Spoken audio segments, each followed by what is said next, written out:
한 달 전 규남 씨의 일상을 송두리째 빼앗기게 된 사건이 있었습니다. 그날의 기억은 악몽과도 같다는데요. 보름 만에 10kg가 빠졌어요. 마음고생도 좀 하고 그랬더만은 10kg가 확 빠졌어요.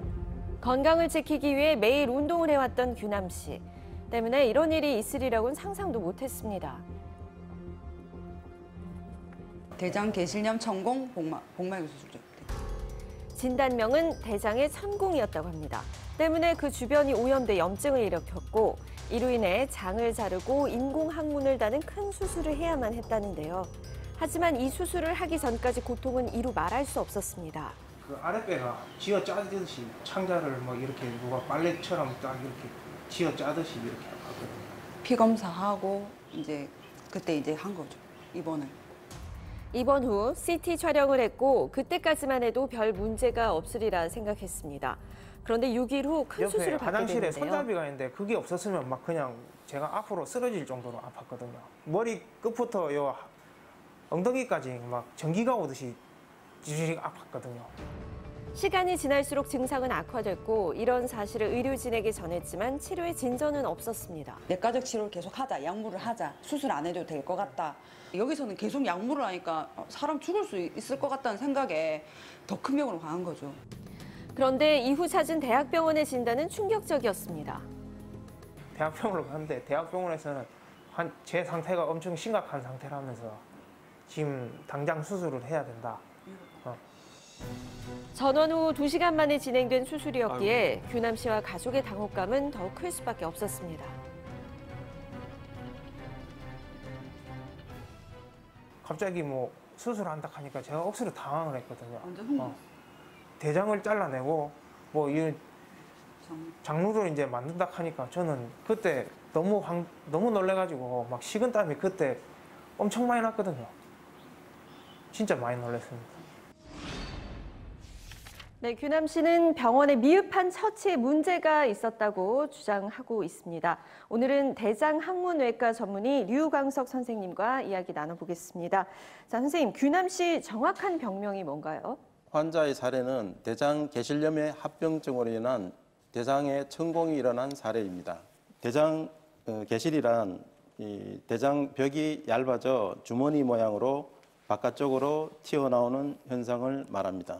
정확한 원인은 아직 밝혀지지 않았는데 어떤 장내 압력의 증가에 의해서 생긴다고 보고 있습니다. 그 대표적인 원인은 변비 같은 그런 게 대표적인 원인이고 보통 나이가 50대 정도에서는 한 30% 정도가 개실이 있다고 보고 있습니다. 이게 위험한가요, 선생님? 개실 자체는 위험하지 않습니다. 검사를 하다가 개실이 있다고 해서 걱정할 필요는 없고 개실인데 네. 개실에 음식 찌꺼기나 변이 끼면서 염증을 유발하게 됩니다. 염증이 더욱 진행되면서 조직이 괴사되고 여기 미세 천공이 일어나면은 주위 농양 그리고 복막염이 생기고 복막염을 방치할 경우에는 폐혈증까지 생길 수 있는 아주 위험한 병일 수가 있습니다. 규남 씨가 병원을 찾았을 때 당시 상황은 어떤 상태였죠? CT 촬영한 결과를 보면은 환자는 항생제 치료에도 불구하고 증상이 호전되지 않아서 주위의 염증 조직도 좀 더 심해지고 공기도 좀 더 많은 걸로 봐서는 좀 더 증상이 심해진 것으로 보입니다. 대장개실염 증상을 호소하는 환자들은 어떤 치료를 하게 되죠? 단순한 개실염인 경우에는 항생제 치료, 그리고 장을 쉬게 해주는 금식, 그리고 복통이 있으면 복통 치료를 하면 되는데 합병증으로 천공, 그리고 농양 같은 게 생기면 약물 치료를 하면서 경과를 보면서 수술적 치료도 고려를 해야 합니다. 그런데 규남 씨는 제대로 된 치료는 물론이고 대학병원으로 전원하는 과정 또한 미흡했다며 병원의 과실을 주장하고 있습니다. 자세한 이야기 들어보겠습니다. 규남 씨는 치료 방법과 함께 진단에도 문제가 있다고 주장합니다.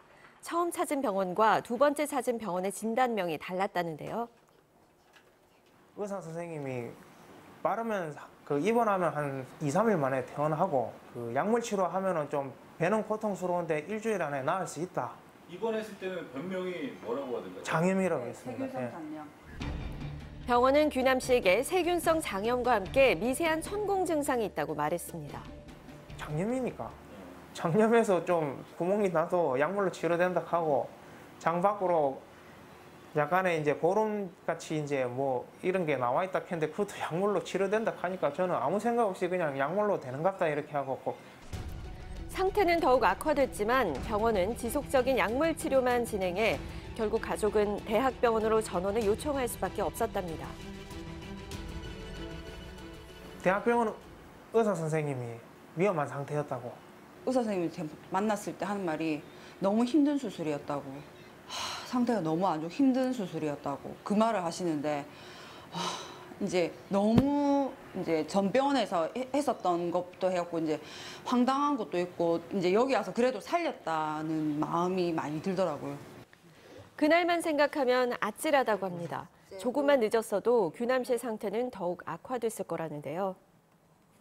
제가 생각하기에는 이제 일단 진단도 진단이지만 처치를 빨리 못한 거죠. 가족은 병원의 잘못된 진단과 늦은 처치에 대한 과실을 주장하며 병원의 태도 또한 실망스럽다고 했습니다. 황당했어요. 정말 황당했어요. 자기가 했던 진료상에는 아무런 문제가 없다. 그런 식으로 하고 만약에 환자분이 피해를 입었다고 생각하시면 그 적절한 절차에 따라서 뭐 소송을 하시든지 이제 뭐 그렇게 하시라고. 이에 병원은 입원했을 당시 환자에게 수술 여부에 대한 설명도 충분히 했으며 치료 또한 진행 절차에 따라 적절히 이루어졌다고 전해왔습니다. 네, 살해자는 응급수술을 할 정도로 상황이 좀 심각했다고 하는데 해당 병원은 약물 치료를 권했다고 합니다. 박사님이 차트를 확인하셨을 때는 적절한 상황에 적절한 치료가 병원에서 이루어졌다고 보시는 건가요? 항생제 치료를 하였기 때문에 요즘 추세는 우선적으로 응급수술을 하지는 않고 항생제로 염증을 가라앉힌 다음에 수술 범위를 줄이기 위해서도 그런 경우가 많습니다. 처음에 수술을 받았다면 지금보다는 상황이 훨씬 좋아졌겠죠? 예후는 큰 차이는 없을 것으로 보입니다. 지금 환자가 폐혈증이 빠져 있다든지 생명이 위독한 상태라든지 그런 경우는 아니기 때문에 네. 경과는 크게 차이는 나지 않을 것으로 판단이 됩니다. 선생님 말씀처럼 수술을 뭐 빨리 했던 나중에 좀 늦게 했던 결과가 똑같다고 한다면 네네. 그렇다면 가족이 주장하는 의료과실 책임을 좀 묻기 어려워지나요? 네. 의료 과실에 의한 손해배상을 묻기 위해서는 의료 과실이 있어야 되고 그걸로 인한 악결과가 있어야 되거든요. 네. 근데 이 사건에서 진단이나 치료에 좀 지연이 있다, 뭐 의료 과실이라고 본다고 하더라도 결과론적으로 미리 빨리 진단했다고 하더라도 수술 방법은 동일했을 거기 때문에 결과는 똑같다라는 거죠. 결국은 의료 과실이 있다고 하더라도 손해가 없기 때문에 배상 책임을 묻기는 좀 어려워 보입니다. 다만 환자가 본인의 상태를 네. 잘 이해하지 못했거든요. 본인은 그냥 장염 이 정도로 생각하고 있는데 통증은 굉장히 많이 아프다고 느꼈기 때문에 결국 병원에 대해 불만을 가지게 된 거고요. 본인의 몸 상태를 환자가 알아야 본인도 어떻게 치료를 받을지 결정할 수 있는 거거든요. 환자의 몸 상태에서 충분히 설명을 해주지 않아서 환자가 자신의 몸 상태를 몰랐기 때문에 그 증상의 원인을 몰랐던 부분이 있거든요. 이런 부분에 대해서는 환자에게 의자료에 대한 배상을 인정해줄 여지가 있다고 보여집니다. 네, 오늘 의료 분쟁 차트 여기까지입니다. 두 분 말씀 고맙습니다.